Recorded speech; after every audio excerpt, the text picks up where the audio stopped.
Hello everyone, how are you today? Our topic for today will be more concrete.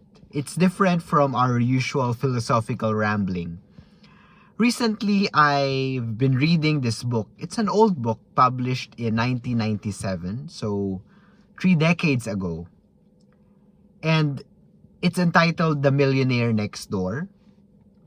It is essentially a research. It's a thesis by two behavioral psychologists on millionaires in the United States, as the title of the book suggests. But in contrast to the glitzy portrayal of millionaires and billionaires we often see in the media, the bulk of the millionaires these two authors discovered and interviewed were not so extraordinary. They were not at the top of the list. They were not the Jeff Bezos or the Elon Musk in the list of the wealthy people in America, but they are millionaires nonetheless.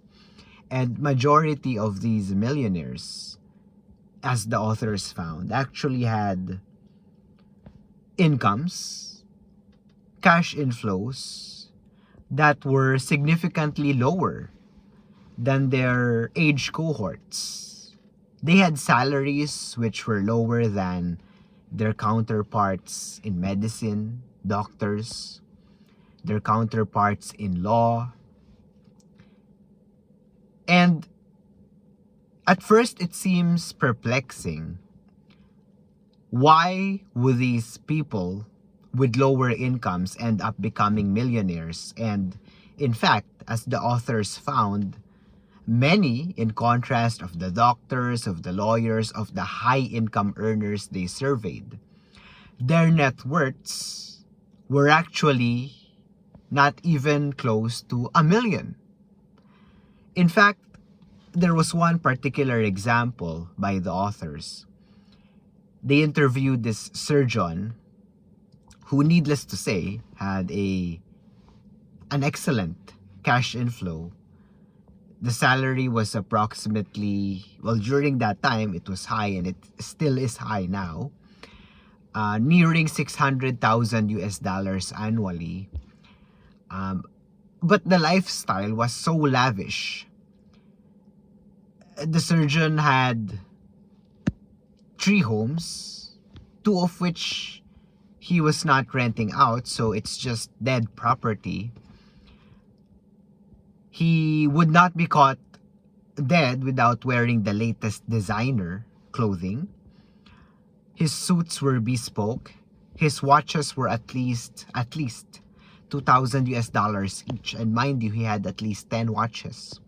He had 4 foreign European automobiles. And so, unsurprisingly, what the surgeon earned, the surgeon also spent to the dollar.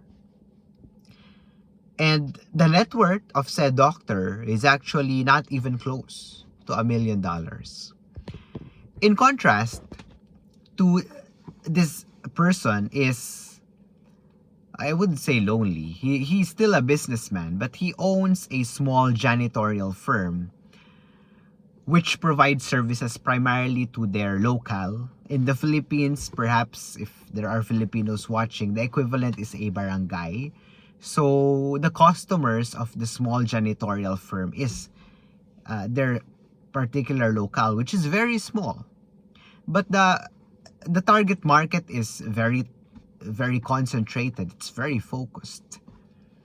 And the janitorial firm has been run by this person B for more than 3 decades now. And in contrast to the surgeon who was making almost 600,000 USD annually, the income of the small janitorial firm was just around 200,000. So more than half of what the surgeon would make in a year. However, the net worth of this business owner of this small janitorial firm, you would be surprised, is 10 million US dollars. and it continues to increase year after year.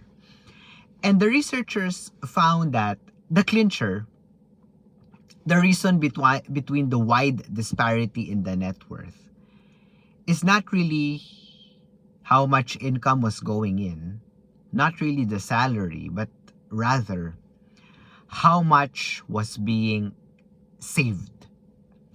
How much was being saved and allocated for investments, and even not investments, just for savings per se. In contrast to the physician, a high earner, but he had very little savings and he had almost zero investments. The business owner spent at least 20% of what he earned into his savings account, and also he allocated a significant amount of his earnings into stocks, treasury bills, and bonds. So investment instruments. And eventually, these savings, these investment instruments also yielded on their own, aside from the income he gets from the janitorial firm. So there are many lessons from the book, which perhaps I can share in separate videos. But the point of this particular finding, this particular illustration, is that oftentimes, and even up to now, in contemporary times, the focus is too much in how much one earns, in how much one's income is, but not enough goes into how much is actually saved. There is too much hoopla over income and not enough fuss over how much one saves and allocates for investment. Perhaps we all know the familiar 50-30-20 rule, how much one earns monthly and annually. 50% goes to our needs: food, shelter, clothing. 30% to our wants, to clothes, to that brand new phone if we can afford it. But 20% always, and this is at least 20%, no, not 20% minimum, at least 20% must be allocated for savings and better investments.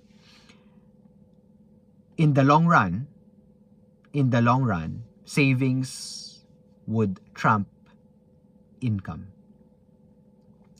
Thank you for listening to our session for today, and perhaps I'll talk more about this book in our next videos, and I'll see you in our next. Thank you and stay safe.